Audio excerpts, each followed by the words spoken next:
Hello, students. Welcome back again to the next part of the same video where we were learning about introduction to computers and networking and the operating system was the topic. So this is the part 2 of the same video. So I'll be continuing from the topic that I've left it in the previous video. Our next topic is protocol. In a computer network, protocol is defined as the rules or the set of rules that is set or that is used by different devices or different network devices for the communication purpose.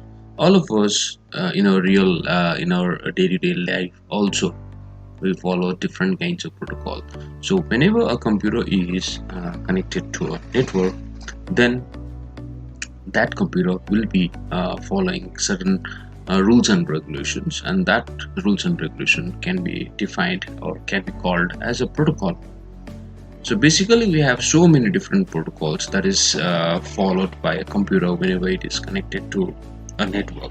So here we will be discussing about three very important protocols, and the first protocol is called as the Internet Protocol. And Internet Protocol is also very popularly known as the IP. So whenever a computer is connected to the network, a computer is given a very special number, and that special number is called as the IP address. So IP address will look like this one what is given here. And we also have to understand that whenever a data is being transferred from the sender to the recipient, that particular data will be divided in the form of packets, means pieces. All the pieces will be called as packets, and that particular packet will be having the information about the sender, where that particular packet or the pieces is coming from, and where it has to go. There will be the recipient's address also, and recipient address and the sender's address will be in the form of the IP address. So this is going to be the IP address. So IP address are basically a very unique number that is given to a computer whenever that particular computer is connected to the network. Okay, so that is about the IP address. And this IP address or this Internet Protocol delivers the file to the recipient from the sender. If there is no IP address or the Internet Protocol, that particular data or the file will not be able to be delivered to the recipient. Another protocol that we generally use in the internet is called in a network, is called as a TCP, and TCP is the short form of the protocol, and that protocol is called as Transmission Control Protocol. And these Transmission Control Protocol, the main purpose of this TCP is to put back all the packets, that was sent by the sender when it is received in the receiver, that is in the recipient, to put back in the right order.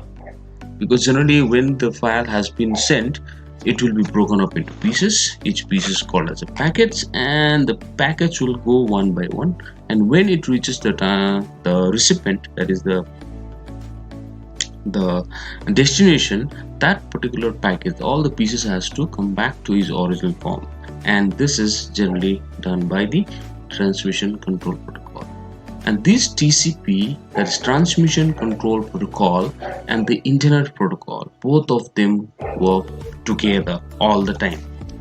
That's why these two protocols are most of the time called as TCP IP together, not separately. Next protocol is very popular, and this is called as HTTP. HTTP is the short form of Hypertext Transfer Protocol. Now this protocol is basically used between the client is the computer in which we generally work, and the web server. This web server is the computer from where we generally get all the uh, files in the internet. That is basically the websites or the web pages.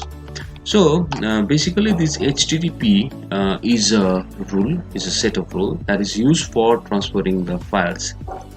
That may include the text or the graphic, images, sound, videos, and any other multimedia file on the World Wide Web. On the World Wide Web means in the internet when a file is being transferred from the web server to our computer. So this particular case, the set of rules that is being followed is called as the HTTP.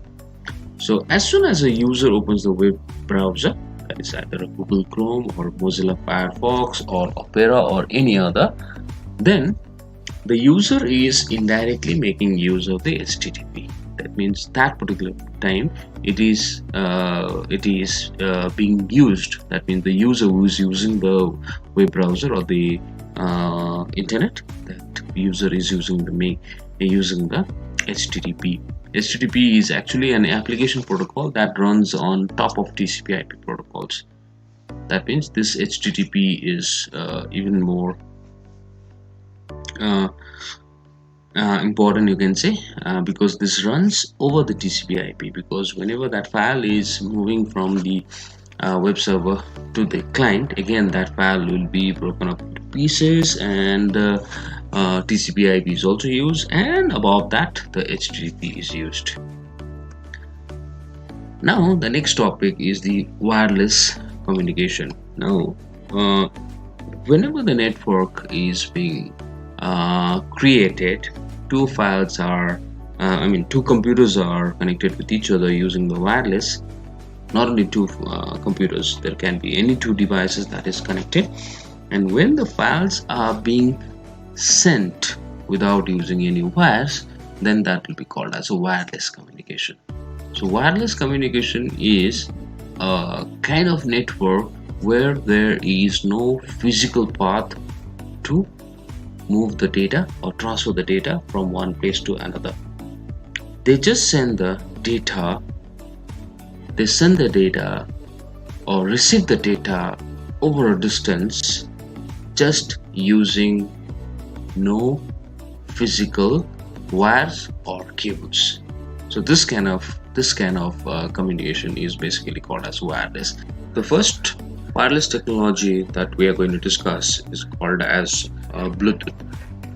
Bluetooth is short-range wireless technology that is used for communication between devices. In earlier days, this Bluetooth was one of the very popular communication technology that was used in the mobile devices, especially in the cell phones. In case of Bluetooth, the communication can take place between two devices that has got Bluetooth enabled, and the distance between the sender and the receiver has to be maximum of 10 meters, and the Bluetooth technology will work even if there is a wall in between. A Bluetooth enabled device, any Bluetooth enabled device, can connect with another Bluetooth enabled device within the range of 10 meters. Nowadays, Bluetooth are used in cell phones, Bluetooth speakers, Bluetooth audio system, etc.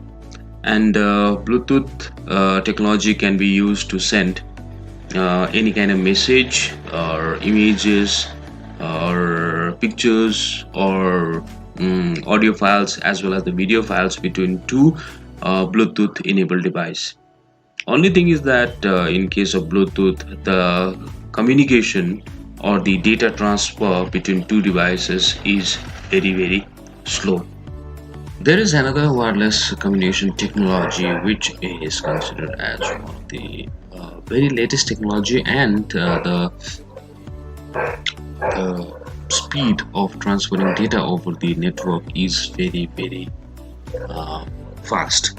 So it is called as Wi-Fi. Wi-Fi stands for wireless fidelity. This allows any electronic data to be transferred over a computer network wirelessly. So a Wi-Fi enabled device can connect to a network resource such as internet, and that can be connected without any wires through a point, and that particular point is basically called as wireless access point, wireless network access point, and that is popularly known as WAP. So a WAP, or the place through which a particular device is connected, that particular place is popularly known as hotspot. So a hotspot can be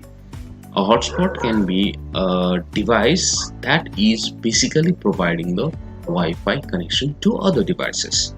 And in a Wi-Fi device, two device which is to be connected has to be in the maximum distance of 100 meters.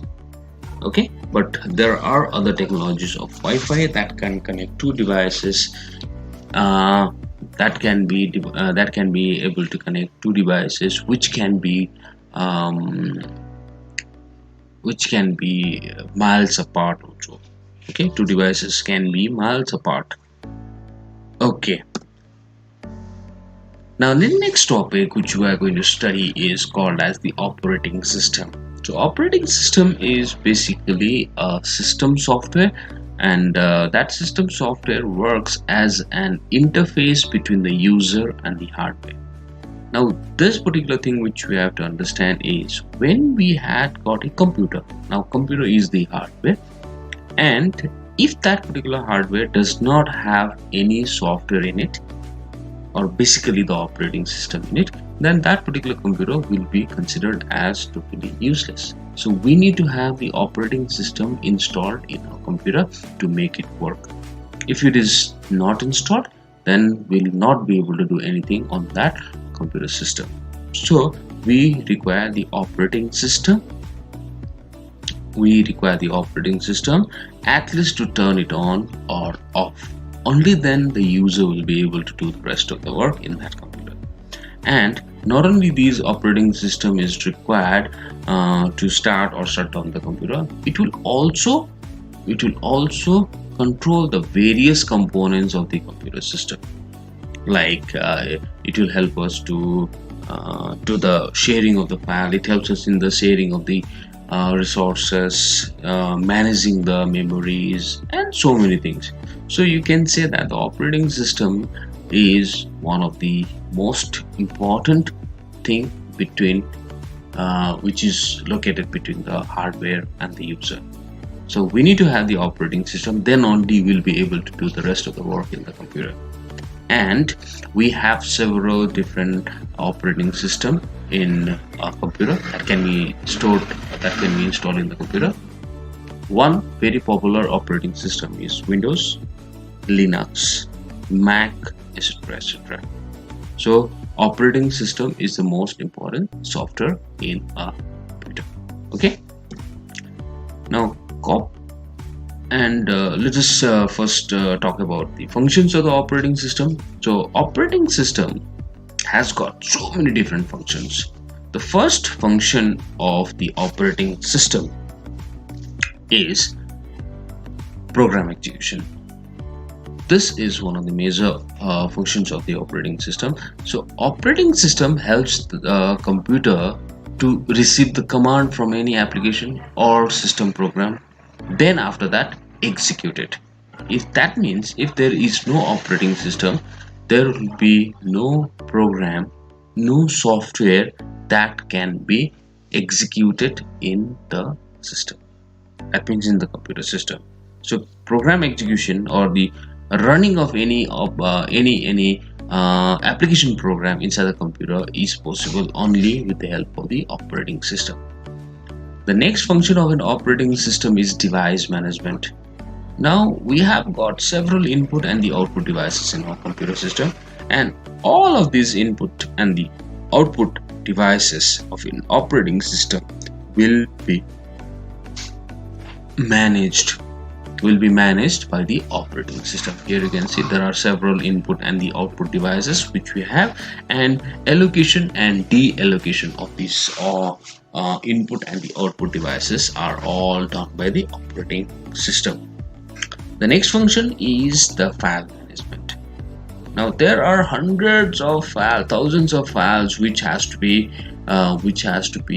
kept in the storage location of our computer, and if there is no operating system, the managing of this file becomes very difficult, because we keep the files in a folder and we keep it inside the disk. Now if there is no secondary storage device, then the managing of these files and the folders inside the computer becomes very difficult. And we have got the memory management. Since we have got several different kinds of memory, the main memory, that is the primary memory, and the secondary memory, and all these memory will be managed very easily, very efficiently with the help of this operating system. So operating system also helps us to do the management of the memory, either the primary memory or the secondary memory. Primary memory includes the RAM and the ROM, and secondary includes the different secondary storage devices. We have got the types of the operating system also. I think some of you are already aware of the types of the operating system. The classification of different operating system depends upon different on different categories. That is, the software, the operating system software is classified into different types on different categories. So here in this topic we are going to learn about how we are going to learn about the classification that is according to their functionality, or the way that that an operating system interact with the user. So how the operating system interact with the user, accordingly the operating system is classified. The operating system is divided into different categories, that is based on so many different things. So in this particular topic we are going to discuss about the classification that is according to the function that is performed by the operating system, or you can also say that the way they interact with the user, because the operating system, when they are interacting with the user, they interact in different ways. So we are going to learn about the types of the operating system that is based on the user interaction. The first one is called as the character user interface, or popularly known as CUI. Now in CUI, the operating system requires the user to interact with the system by typing the commands. So whenever we want some work to be done by the operating system, whenever we want some work to be done by the operating system, then we write the commands. So there are commands for each and everything. If you don't know the commands, you will not be able to perform any tasks in the operating system, like CUI, character user interface. So this character user interface was a very popular operating system when there was no user mouse. So we had to type all the commands in the keyboard. So maybe 25-30 years ago, when this computer what we had it today was not there, so we had this kind of the operating system. So two of the very popular CUI based operating systems are the Unix. Unix is very popular programming operating system, and there was another one that is called as the DOS. DOS is actually the DIX operating system, so Microsoft DIX operating system. And the next one is the graphical user interface. So graphical user interface is also called as GUI. So GUI is an operating system that is based on the graphics. That means then operating system which is totally based on the graphic, that is the user mouse there. The user can interact with the system by just clicking on it. So just by clicking, the user can interact with the operating system. So operating system which has got the use of graphics, which has got the use of lot of graphics, and the user can interact with the system by just clicking. Okay, and some of the system that has got the touch screen. No, there is no user mouse, but we do the work on the touch screens like tapping, pinching, scrolling, or rotating. That is also one of the examples of an operating system which is graphical user interface, GUI. So GUI is the operating system which are very easy to use, because here we don't have to remember any kind of commands. All the work that is done very easily with the help of the click of the mouse. So GUI lost its popularity in the earlier days because of the introduction of the different operating system like the GUI. So GUI includes some of the operating system which are very popular, which includes Windows. This is the screen of Windows. As you can see, this is very popular, and this is the screen of another very popular operating system which is a GUI, and this is the Macintosh that is there in the Apple computers. And this is another one which is also a very powerful and a very popular GUI based operating system, which is called as the Linux. So GUI is a graphical user interface, and the previous one what we studied is a character user interface that is totally based on the commands. So that's it in this chapter. So that's all. I thank you very much for watching the video, and I'll try to see you very soon in my coming video. Till then, take care. Goodbye.